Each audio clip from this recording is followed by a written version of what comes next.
스님의 책에서 그 두 개의 얼굴, 지킬과 하이드를 보면은 너무나 냉철하게 인간의 양면성을 파헤치고 있는데요. 한번 읽어보겠습니다. 집에서는 인색한 좀팽이에 쪼다가 밖에서는 씀씀이 해픈 도량 넓은 사람이 된다.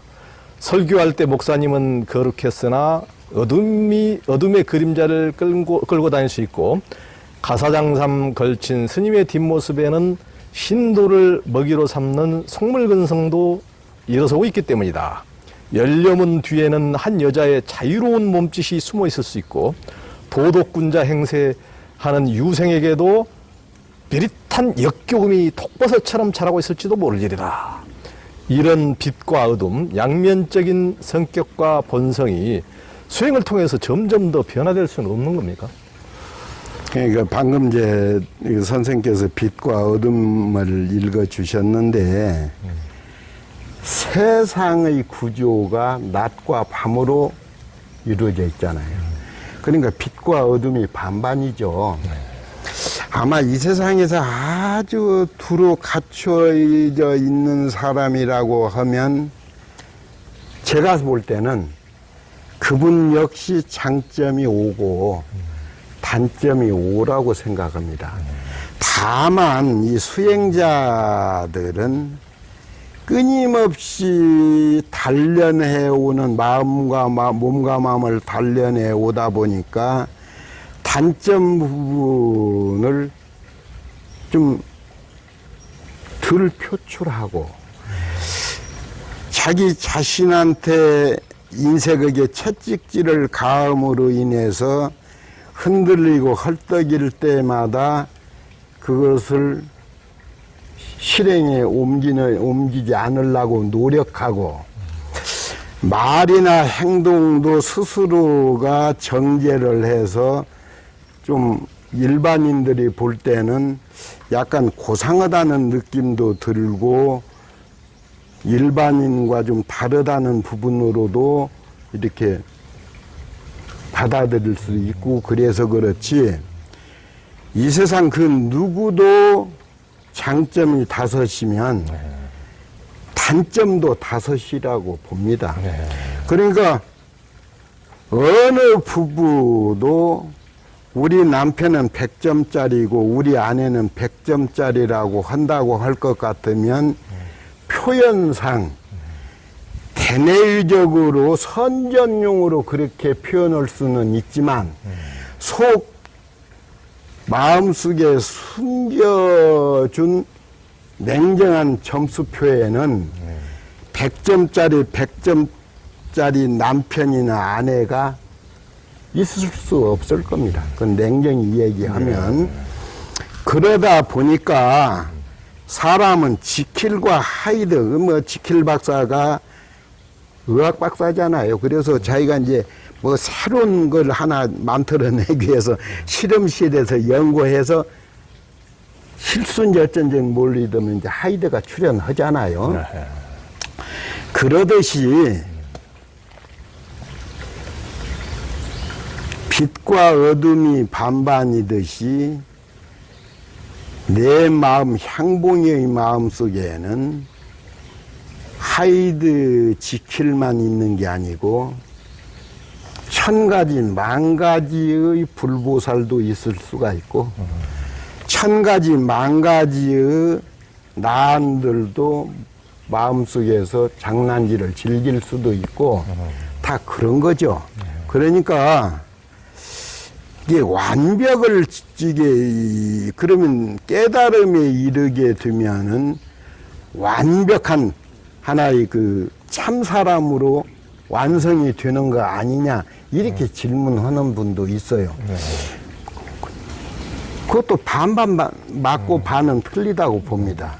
왜 그러냐면 반이 맞는 부분은 참사람에 이른 사람이 나 중심으로 나를 위해서 다른 사람한테 그늘지는 모습을 말이나 행동으로 남길 리 없고 또 나 중심으로 타인이 어떤 상처받을 일을 하거나 이런 것은 스스로가 자제해서 배려해서 있을 수가 없고, 그러나 예를 들어서 깨달음이 이른 사람이 복숭아를 3개 주는데 하나는 달고 하나는 시고 하나는 떴다고 했을 때 깨달음이 이른 사람이라 해서 달고 떴고 이것을 분별하지 못한다면 그건 머저리죠. 그러니까 단 것도 알고 떫은 것도 알고 신 것도 알되 거기에 집착해서 짜증을 내거나 상대를 갖다가 질타를 하거나 내 입맛 중심으로 상대의 인격마저도 몰아간다면 그게 문제잖아요. 그러니까 오감을 통해서 꽃이 예쁜 줄도 알고 아름다운 풍광도 즐길 줄 알고 좋은 음악의 선율도 즐길 줄 알고 또 저 같은 경우에는 비빔국수를 좋아하는데 또 오이 냉채국수 좋아하는데 지금도 잘 해먹어요, 혼자서. 그러니까 미역국을 끓일 때는 미역을 오래 물에 담궈 놓다 보니까 미역의 진액이 빠져요. 그래서 제가 이제 스스로 터득한 것이 물에는 30분 이상 담그지 않는다. 다만 미역을 끓일 때는 미역이 발발발 한 3분 정도 끓일 때는 치즈 한 장 내지 미역국의 양에 따라서 2장 정도를 같이 끓이면 하룻밤 미역을 물에 담궈 놓은 것 이상으로 미역이 부드러워집니다. 그 치즈가 그런 작용을 하는 것 같아요. 또 하나는 미역국에 뭐 멸치를 넣는다, 뭐 소고기를 넣는다 이러는데 여기서는 그러지 않으니까 치즈 2장을 넣으면은 멸치 넣은 것보다 소고기 1-2점 넣은 것보다도 훨씬 구수합니다. 예를 들어 그렇습니다.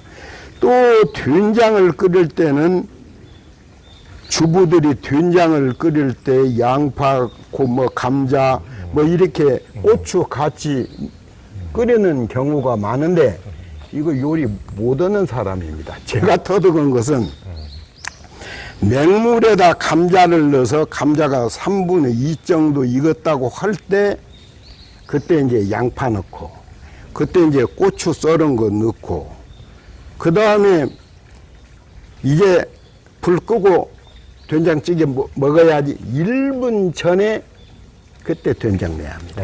예. 그러면 이 된장의 영양소도 파괴 어디서 들은 건 아니고 제가 경험학적으로 그러면 된장의 영양소도 파괴되지 않을 뿐더러 훨씬 구수해요. 이 된장 맛이. 예, 그러니까 모든 것이 빛과 어둠으로 이루어져 있는데 스스로가 예를 들어 아까 요리 얘기도 적절하지 않게 제가 끌어왔습니다마는 경험 이상 좋은 스승은 없습니다. 경험이 최고의 스승이에요. 그러니까 내가 50%일 아내가 50%일 때는 내 50의 장점을 섞어서 100을 이루어 가도록 노력하자. 같은 동료들, 여기 이제 기관장들이 가끔 오면 제가 얘기합니다. 시장이나 지사는 한 달에 몇 번 커피보이를 했느냐? 아니에요. 우리 사무실은 뭐 미스킴이 있고 미쓰리가 있어서 커피 달인들이에요 하는데 그러지 마라. 그 사람들도 귀한 집 딸들이야. 그러잖아요? 가들도 요즘 다 대학 나왔어요. 그렇다면 대학을 나오든 안 나오든 매주 월요일은 내가 커피보이 한다, 커피 담당한다. 그런 지사가 되고 시장이 되고 의원이 되라. 그러니까 아침 모닝커피만 담당하면 우스워. 그건 연기를 연출한 거예요. 그러니까 월요일은 내가 커피 담당이야. 이제 아침에서 저녁까지 먹고 싶은 있으면 쪽지만 내 책상에 올려놓으면 미스킴도 좋고 보좌관도 좋고 비서도 좋고 내가 하루는 커피 담당한다. 그런 모습을 보여야 하는 거 아니겠어요? 그러니까 그 다음엔 그 기관장들한테 이런 얘기도 합니다. 지금 삼복더위인데 시장이나 지사나 의원들이 사무실에서 직원들이 갖다 칼로 썰어주는 수박은 여러 차례 드셨겠지만 본인이 마누라, 아들, 딸, 며느리 한 달에 한 번 정도는 시간을 내라. 그래서 가족이 전체가 시장실로 가든 지사실로 가든 의원실로 가서 건물 관리하는 환경미화원, 주차 관리하는 사람들한테 한 달에 한 번은 수박 파티를 좀 해라. 그 사람들이 땅에 앉으면 본인들도 땅에 앉아서 마무리 수박 껍질 치우는까지도 시장 부인이나 며느리나 자식이 이게 어떤 평등한 모습을 보였을 때 이게 살아있는 소통의 모습이다. 이런 얘기 하거든요. 그러니까 빛과 어둠으로 이렇게 세상이 나눠져 있는데 또 여자와 남자로 나뉘어져 있는데 또 성격이 뭐 음성과 양성으로 나뉘어져 있는데 서로 너무 탓만 하다 보면 고런 더 깊어지겠죠. 그러니까 이제 뭐 상대를 배려하면서 그런 모습을 보이는 것이 좋은 모습이죠. 예. 그러니까 그 우리 향봉 스님께서 예전에 고전 책을 젊은 시절에 3만 권을 읽으셨다고 그러는데 3만 권이라면 보통 사람으로서는 한 10생 정도 10생 한마 50생 100생 살아야 읽을까 말까 하는 책인데 그 읽으시고도 굉장히 핵심을 고전을 이제 간파하시는 능력이 대단해서 그 고전 말씀해 주시면 굉장히 시원한데 책을 그 두꺼운 책을 안 읽어도 스님 말씀만 들어도 될 만큼 근데 저는 이렇게 이제 세상이 이렇게 문명이 개화되고 했음에도 요즘 세상에도 전부 다 이분법으로 보통 보거든요. 뭐, 이를테면은 뭐, 진보는 뭐 훌륭하고 보수는 나쁜 놈, 뭐, 한국 사람은 좋은 사람, 일본 놈 나쁜 놈, 뭐, 어디 사람은 좋은 사람, 중국 사람은 나쁜 사람.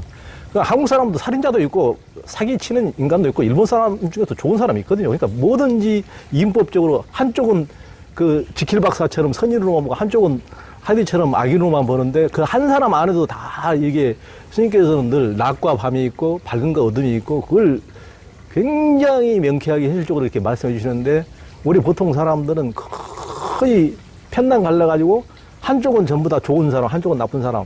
또 뭐 부부간에 남녀간에도 만나서도 처음에는 사랑의 호르몬이랑 콩깍지가 딱 씌워놓고 자기 콩깍지인지 모르고 좋아 죽겠다고 너무 이쁘고 당신 같은 공주 뭐 최고는 없고 이렇게 하다가 또 미움의 콩깍지가 딱 씌우고 나면 알고 봤더니 순 나쁜 인간이었네.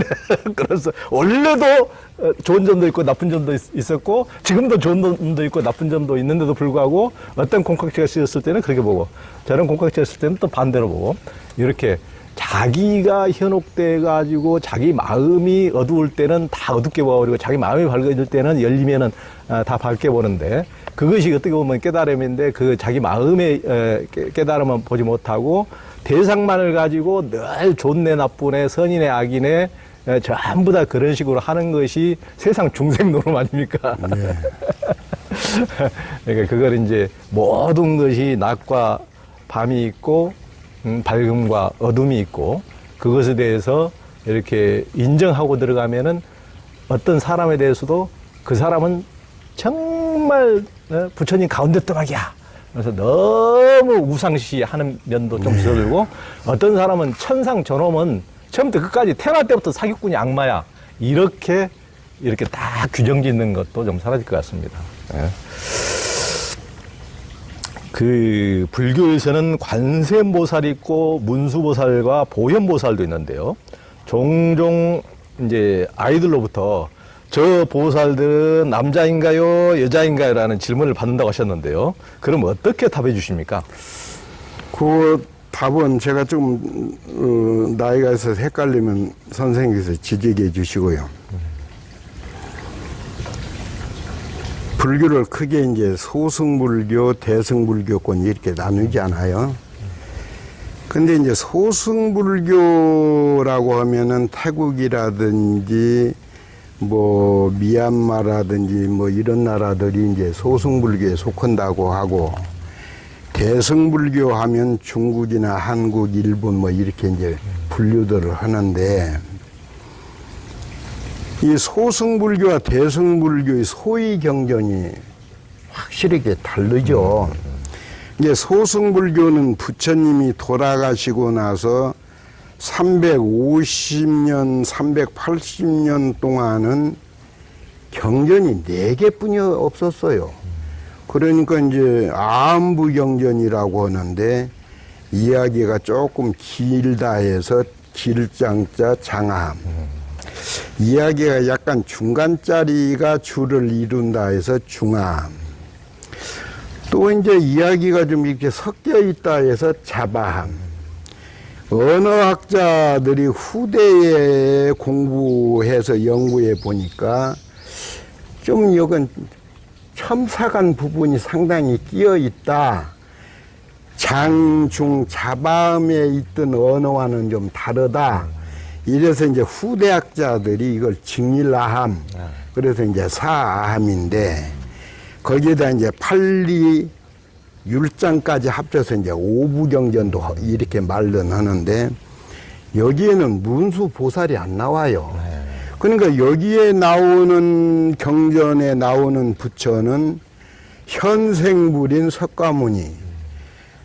석가모니가 머무는 세계는 사바세계고, 나중에 미래세계가 도래하는데, 사전에 찾아보면 용화세계에는 56억 7천만 년이 지나면은 출현할 미래세계라고 되어 있어요. 불교 과학적이에요. 모든 태양을 비롯해서 별, 달, 지구가 수명이 100억 년으로 보잖아요. 그러니까 현재 한 40억 년을 흘렀다고 볼 것 같으면 56억 7천만이라는 숫자가 정확할지는 모르지만은 상당히 과학적인 그런 근거를 지니고 있는 그런 가르침이죠.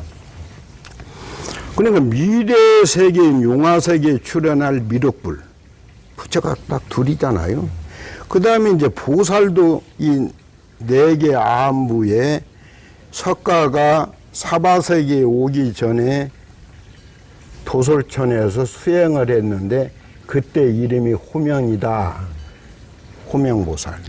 나중에 미래세계에 출현할 용화세계에 미륵불이 출현할 텐데, 이 미륵불로 태어나기 이전까지 도솔천에서 수행하는 준비하고 있는 분이 있는데, 이게 미륵보살이다.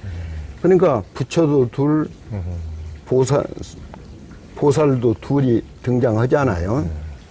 또 하나 특징은 이 아함부 경전에 등장하는 지명이 실지 2500년 전에 인도에 있었던 지명만 경전에 등록돼요. 예, 예. 굉장히 사실적이죠. 예, 예. 그러니까 아함부에 등장하는 석가는 사람 석가, 예. 인간 석가잖아요. 예.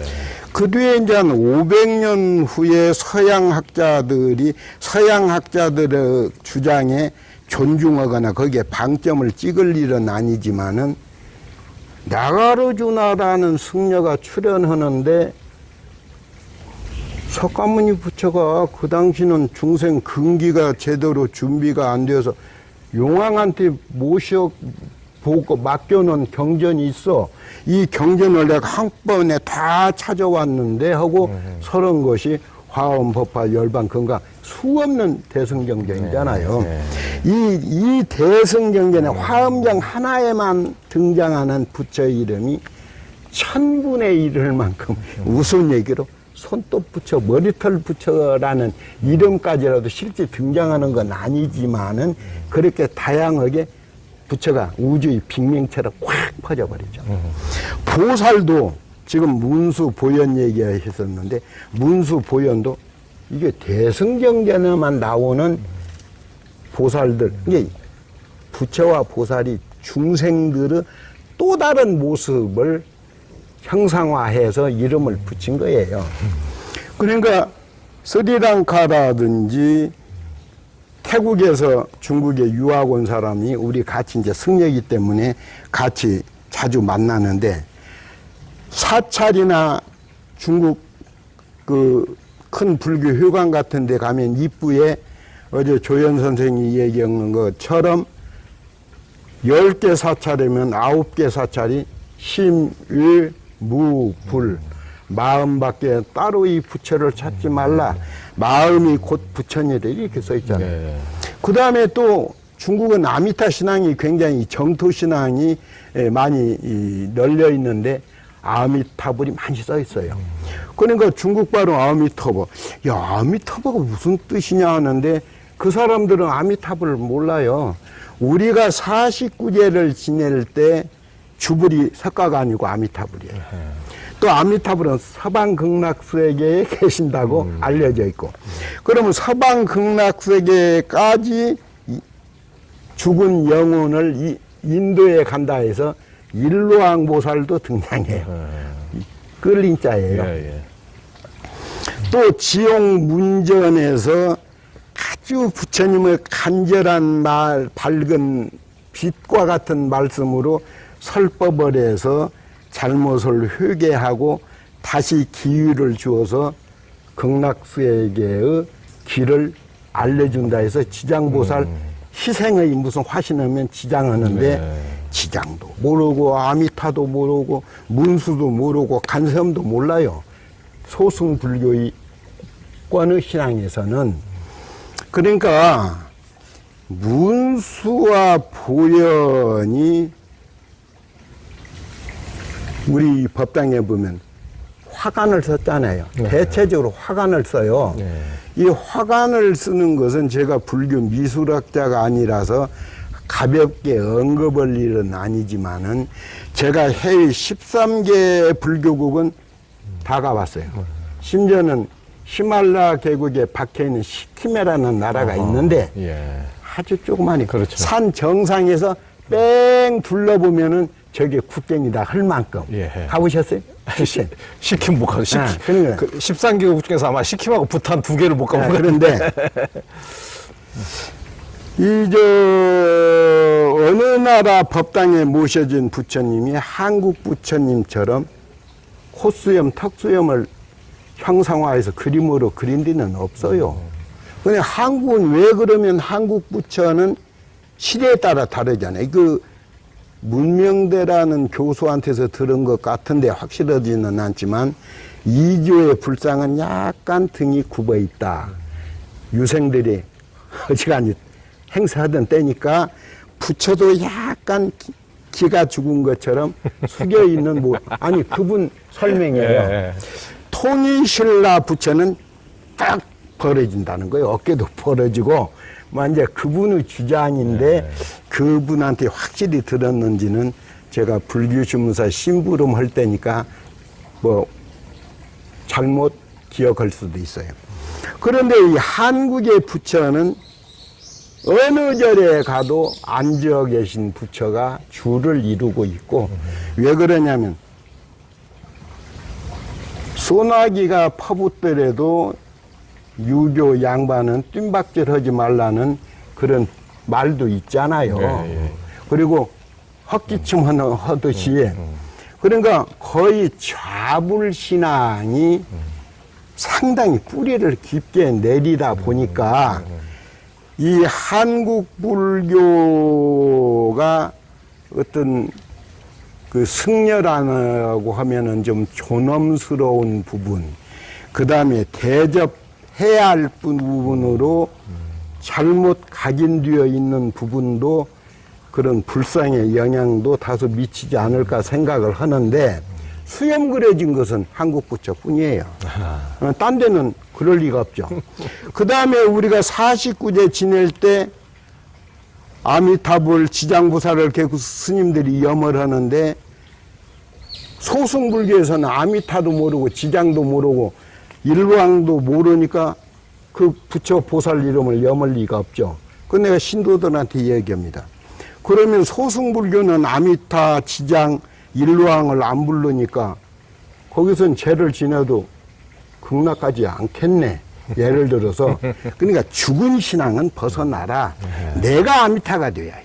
내가 지장보살이 돼야 해.